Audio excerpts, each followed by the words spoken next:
Don't turn around. Don't check the shadows. Just listen. Tubi has opened its vault of horror for September. And what's inside will not let you sleep. A cargo ship drowning in blood. A VHS that should have stayed locked.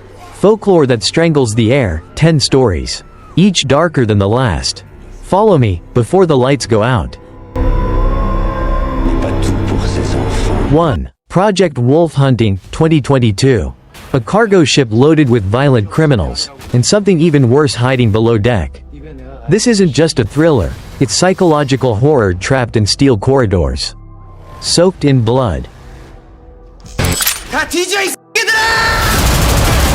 This South Korean chaos ride feels claustrophobic from the start, chains rattling. Guards nervous, and then the nightmare breaks loose. The ship becomes a prison of gore when an inhuman force awakens.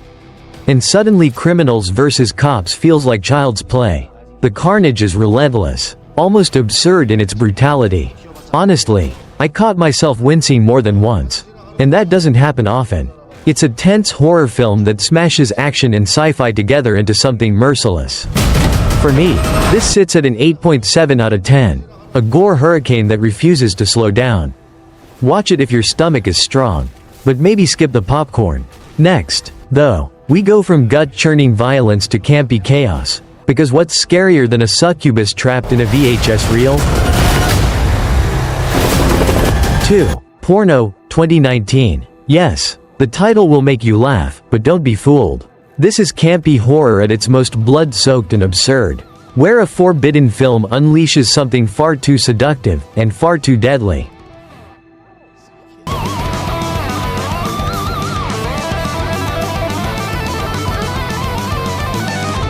Set in a sleepy Catholic town, a group of theater employees discovers an old reel locked away.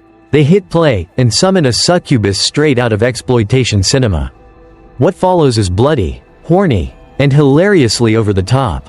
The campy horror tone is deliberate, it leans into repression, awkwardness, and gallons of gooey gore. What surprised me most? The practical effects. They're shockingly good, evoking that scratchy 70s VHS nightmare vibe. It's not high art, but it knows exactly what it is. Dirty, funny, bloody fun. For me, it's about a 7.2 out of 10. A perfect midnight movie with friends. And once the laughs fade, brace yourself. The next pick drops us into the woods of France, where Gothic folklore swallows you whole. 3. The Vourdalak, 2023. A family stranded in the woods, a guest seeking shelter, and an ancient vampire legend waiting to sink its teeth into them. This supernatural thriller revives Gothic horror with icy dread. Car alors, je ne serai plus qu'un maudit Vourdalak. Qu'est-ce qu'un Vourdalak? Based on an 1839 novella, the Vourdalak feels like stepping into an old nightmare whispered by candlelight. When a nobleman seeks refuge with a rural family, he finds them awaiting the return of their patriarch, who may or may not have turned into a Vourdalak. A vampire that feeds on loved ones first. The atmosphere is suffocating, flickering lamps, creaking wood, faces pale with suspicion. What struck me most was its loyalty to Gothic tradition. It's not flashy, but it coils around you like fog, pressing tighter and tighter. There are no jump scares here, just dread that feels centuries old. For me, it's an 8.0 out of 10. An elegant supernatural thriller that proves folklore never really dies. Next, though, Nicolas Cage crawls straight into your dreams, and things get bizarre. 4. Dream Scenario, 2023.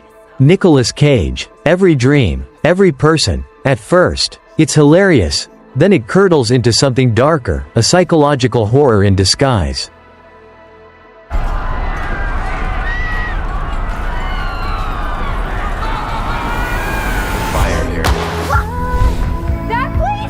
I'm not actually doing anything to them. Cage plays a painfully average man who suddenly appears in everyone's dreams.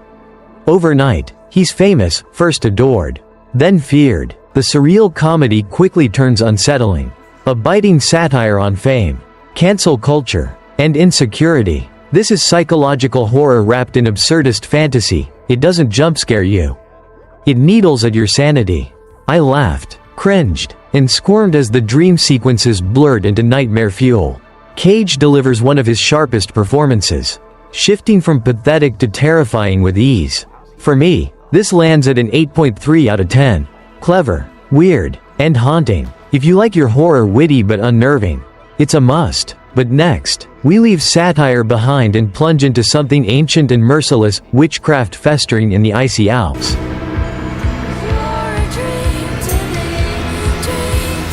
5. Hagazusa. A Heathen's Curse, 2017. The Alps, the 15th century. A woman shunned, left to rot in silence. This isn't cheap thrills, it's folk horror at its bleakest.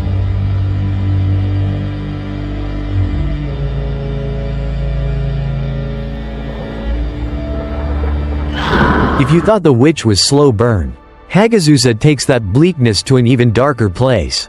It follows a goat herder exiled by her village, eaten alive by isolation, whispers, and superstition. The folk horror here is not about broomsticks and curses, it's about loneliness consuming the mind. Every frame feels like a painting, every silence a threat. It's hypnotic, suffocating, and yes, deeply unsettling. Honestly, it's the kind of movie you don't watch so much as endure. For me, it's a 7.5 out of 10. Grim, artful, unforgettable, but not for casual viewers. If you crave something atmospheric and merciless, it'll crawl under your skin. Next though, we trade despair for pure slasher adrenaline. Michael Myers is back. And he's not slowing down. 6. Halloween, 2018. 40 years later, Laurie Strode is waiting. Michael Myers is too. This is cult classic horror sharpened for a new era. I've waited for him.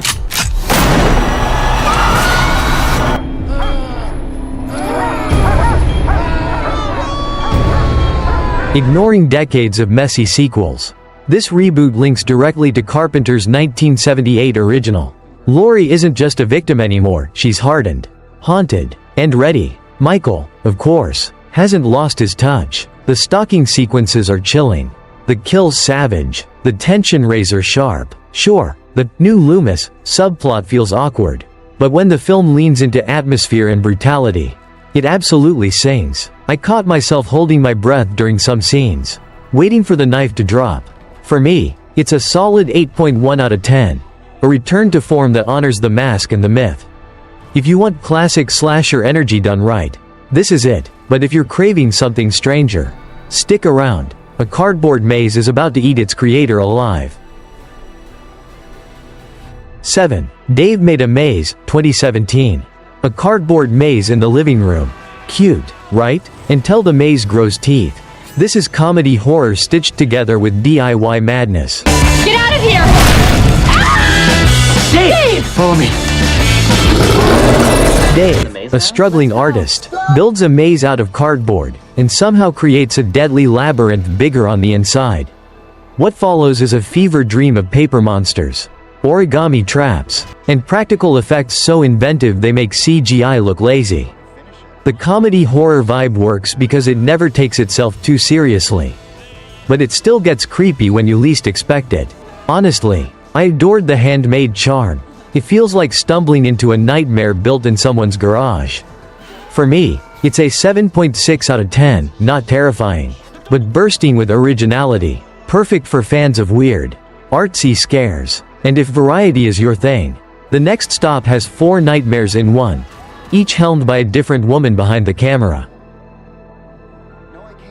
8. XX, 2017.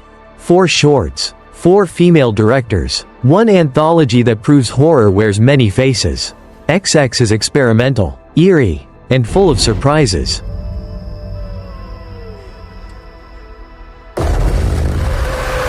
Anthologies can stumble, but XX thrives on its diversity. You get unsettling family horror, grotesque imagery, surreal dream logic, and yes, even some fun weirdness. The connecting stop-motion interludes give the whole film a sinister fairy tale vibe. What I loved most was the fresh perspective. Seeing horror reframed through female creators adds angles rarely seen in mainstream genre fare. Not every short hits equally, but that's the nature of anthologies. You'll find at least one that sticks like a splinter. For me, It's a 7.4 out of 10. Uneven, but bold and imaginative. Watch it if you like tasting different flavors of terror in one sitting. Next, though, we dive into Gothic animation. A skeleton bride waiting with open arms. 9. Corpse Bride, 2005. One vow whispered in the wrong place. One skeletal bride rising from the grave. Tim Burton's Corpse Bride is dark fantasy horror dressed in Gothic romance. Creator of The Nightmare Before Christmas. Maggots. Comes a tale of This stop-motion gem feels timeless. When Victor accidentally weds Emily, the corpse bride, we're pulled into a macabre fairy tale where love, loss, and decay dance together. The animation is exquisite, every shadow alive, every gesture deliberate. Danny Elfman's music wraps the film in eerie melancholy, making it as much an opera of the undead as a romance. It's not bloody or shocking, but it doesn't need to be. Its horror lies in atmosphere and sadness. For me, it's an 8.0 out of 10. Haunting, beautiful, and strangely comforting. A must for anyone who loves Gothic worlds that are equal parts sweet and sinister. But don't relax yet, our final film strips horror down to 2 people, 1 cabin, and the power of storytelling itself. 10. Scare Me, 2020. 2 writers, 1 cabin, no lights, just the sound of voices spinning terror. This is comedy horror boiled down to pure imagination.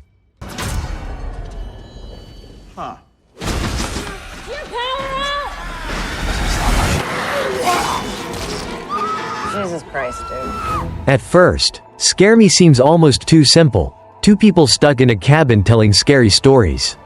But as the night deepens, the stories grow teeth. Performances, editing, and sly sound design make the tales feel alive. Suddenly you're not sure if you're hearing fiction or something creeping at the window.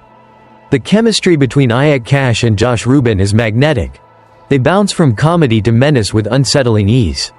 What I loved most is the film's proof that horror doesn't need big monsters, just the right words in the wrong silence. For me, it's a 7.9 out of 10. Small in scope, big in impact, a hidden gem that deserves more love. And with that, we've reached the end of our nightmare tour. 10 movies, 10 flavors of fear. From gory gore fests to Gothic folklore. From psychological horror that worms into your brain to campy cult classic horror that makes you laugh through the blood. This list shows just how wide the genre can stretch. So tell me, which one scared you the most? Dare to comment below? And follow me so you never miss the next horror deep dive.